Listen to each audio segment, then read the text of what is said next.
कि जो government of ministry का अभी नोटिस आया जो 4 अक्टूबर का, जिस पे साइन किए हुए हैं, मतलब दशहरे से एक दिन पहले ये नोटिस आया है।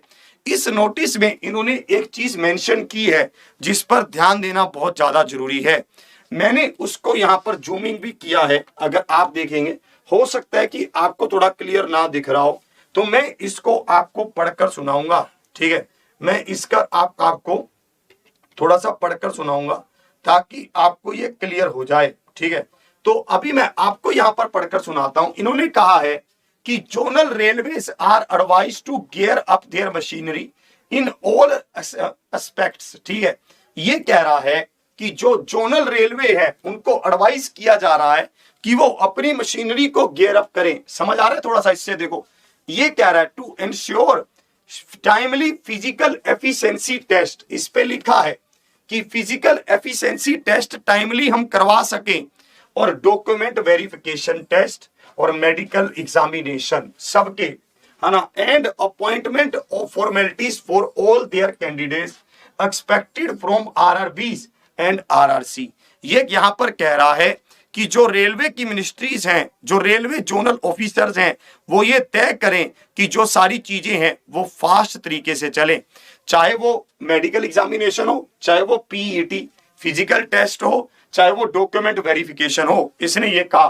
फिर ये कह रहा है specially regarding level 1 on release of the CVT results bye RRB with in December 2022 the examination process would have to be taken to the conclusion by the RRCs of the respective railways। आगे कह रहा है this would entail conduct of PAT। PET कब कह रहा है? PET as early as जनवरी 2023। यहां पर इसने क्लियरली लिख दिया है कि जनवरी 2023 से हम लोग क्या करवाने वाले हैं? फिजिकल टेस्ट, मतलब पीईटी करवाने वाले हैं। ऐसे कह रहा है कि जनवरी 2023 से, देखो, would entail conduct of PET as early as January 2023 इसने मेंशन कर दिया है। फिर इसने कहा है and completion of document verification and medical examination with in Feb 2023। ये कहना चाहता है कि जो भी आप लेना चाह रहे हैं वो फिजिकल टेस्ट वो जनवरी 2023 मतलब जनवरी में ले लीजिए, और उसके बाद उनका रिजल्ट देकर फेब 2023 में आप जो भी डॉक्यूमेंट वेरिफिकेशन है और जो भी अदर प्रोसेस है उसको कंप्लीट कर लीजिए। ठीक है, मतलब जनवरी और फरवरी में, जनवरी में आपके फिजिकल, मतलब ये लगा लो दिसंबर मिड में शुरू हो जाएंगे, तभी जाकर जनवरी में खत्म होंगे वो। फिर ये यहां पर कह रहा है thereafter be ready with offers of appointment by March and April।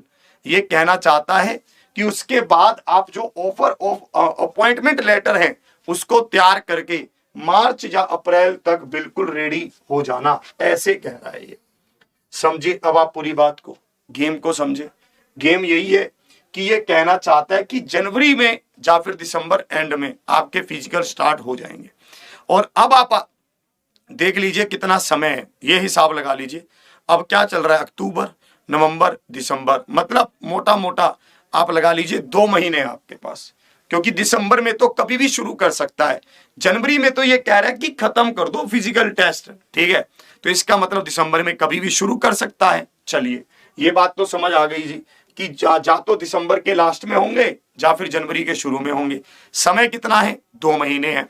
अब हम ये देखते हैं कि कितने बंदों को बुलाएगा फिजिकल टेस्ट में। इसने कहा है सीवीटी के उम्मीदवारों की योग्यता के आधार पर उम्मीदवारों को पीईटी के लिए आरआरबीज और आरआरसी के खिलाफ अधिसूचित पदों की समेतवार कुल रिक्ति का 3 गुना बुलाया जाएगा। 3 गुना कह रहा है ये, जितने भी उसके पास पद हैं उसके 3 गुना ये बुलाएगा, ऐसा इसने कहा है। फिर इसने यहां पर ये हमने जो भी इसका नोटिस आया था, जो आरआरसी का नोटिस है, ये मैंने वहां से लिया है। ठीक है, ये मैंने वहीं से लिया है, उसी को मैंने टाइप करवा लिया है। फिर इसने ये भी कहा है कि बुलाने वाली जो ये संख्या है, ठीक है, अरे भैया कमेंट को कॉपी पेस्ट मत करें, इनके कमेंट को करना, मतलब ब्लॉक मत करना। ठीक है, कमेंट को कॉपी पेस्ट मत करें प्लीज, रुकिए, आएगी वो वैकेंसी भी, धैर्य रखिए। इतनी बार कमेंट करने से वैकेंसी एकदम से भाग कर नहीं आ जाएगी, रुको तो सही। यहां पर ये कह रहा है, हाँ, कि यहाँ पर सीबीटी के उम्मीदवार की बात हम ये कर रहे थे कि 3 गुना बुलाएगा। फिर इसने ये भी मेंशन किया है कि हो सकता है कि हम बुलाने वालों की संख्या को कम ज्यादा भी कर दें। ये हमारे हाथ में, हमारे ऊपर है कि हम बुलाने वालों की संख्या को कम ज्यादा भी कर सकते हैं। ठीक है, और आगे आते हैं। अब देखो कि होगा क्या मेल और फीमेल कैंडिडेट्स में फिजिकल में आपको क्या क्या तैयारी अभी से कर देना शुरू कर देना चाहिए, ताकि आपको फिजिकल में दिक्कत ना आए। अभी से अगर आप तैयारी शुरू करेंगे तो ही सही सिस्टम बैठेगा, क्योंकि फिजिकल भी इसका अच्छा खासा है। इसने कहा है वजन कम किए बिना एक मौके में 2 मिनट में 100 मीटर की दूरी, और वो भी 35 किलो वजन के साथ, है ना। ये कह रहा है 2 मिनट में 100 मीटर की दूरी और 35 किलो का आपको वजन मिलेगा, उसको लेकर आपको 100 मीटर की दूरी कवर करनी है। दूसरा पॉइंट क्या है, ये तो पहला हो गया। दूसरा पॉइंट है 4 मिनट 15 सेकंड में 1000 मीटर मतलब 1 किलोमीटर की दूरी तय करने में सक्षम होना चाहिए। इसको भी ध्यान से देख लीजिए। ये कह रहा है, एक लड़के की बात अगर कर रहा है तो 4 मिनट 15 सेकंड में 1 किलोमीटर की दूरी तय करने में सक्षम होना चाहिए, और 2 मिनट में यहां पर 100 मीटर की दूरी 35 किलो वजन के साथ तय करने में सक्षम होना चाहिए। लड़कियों के बारे में सुन लीजिए। लड़कियों का है वजन कम किए बिना 2 मिनट में 100 मीटर की दूरी, और वो भी 20 किलो वजन के साथ। 2 मिनट में 20 किलो वजन के साथ 100 मीटर की दूरी, और दौड़ कितनी है, रेस कितनी है, 5 मिनट 40 सेकंड में 1 किलोमीटर की रेस है। हाँ, 1 किलोमीटर की दूरी 5 मिनट समय मिलेगा बस। इसमें ऐसा नहीं है कि कौन फर्स्ट कौन सेकंड, इसमें यह है कि 5 मिनट 40 सेकंड में आपने कर दी तो ठीक है भाई। ठीक है, तो 5 मिनट 40 सेकंड में 1 किलोमीटर की दूरी तय करने में सक्षम होना चाहिए, और 2 मिनट में कितना, 20 किलोग्राम वजन के साथ 100 मीटर की दूरी तय करने में सक्षम होनी चाहिए। ये इसका इंग्लिश है।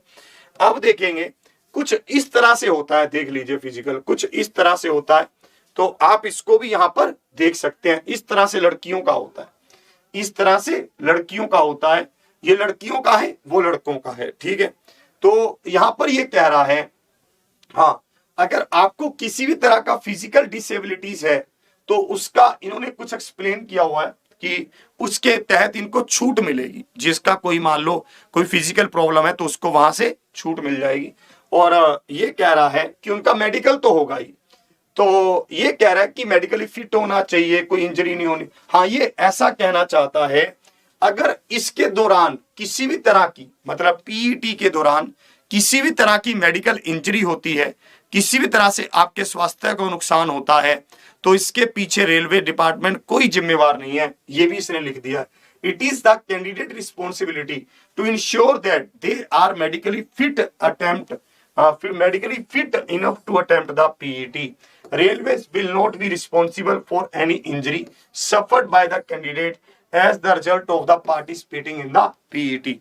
मतलब ये कहना चाहते हैं कि ऐसा ना हो कि आपको थोड़ी सांस की प्रॉब्लम हो, आप PET में चले गए, आपसे वहां पर भागा नहीं जा रहा, आप फिर भी धक्के से भाग लेते हैं, फिर आप बीमार हो गए या किसी भी तरह से आपके स्वास्थ्य को नुकसान हुआ, और फिर आप रेलवे के ऊपर जिम्मेवारी ठहराएं, ये रेलवे नहीं मानेगा। वो पहले ही कह रहा है कि अगर तुम मेडिकली फिट हो तभी देने आना भाई, नहीं तो हमें आपकी जरूरत नहीं।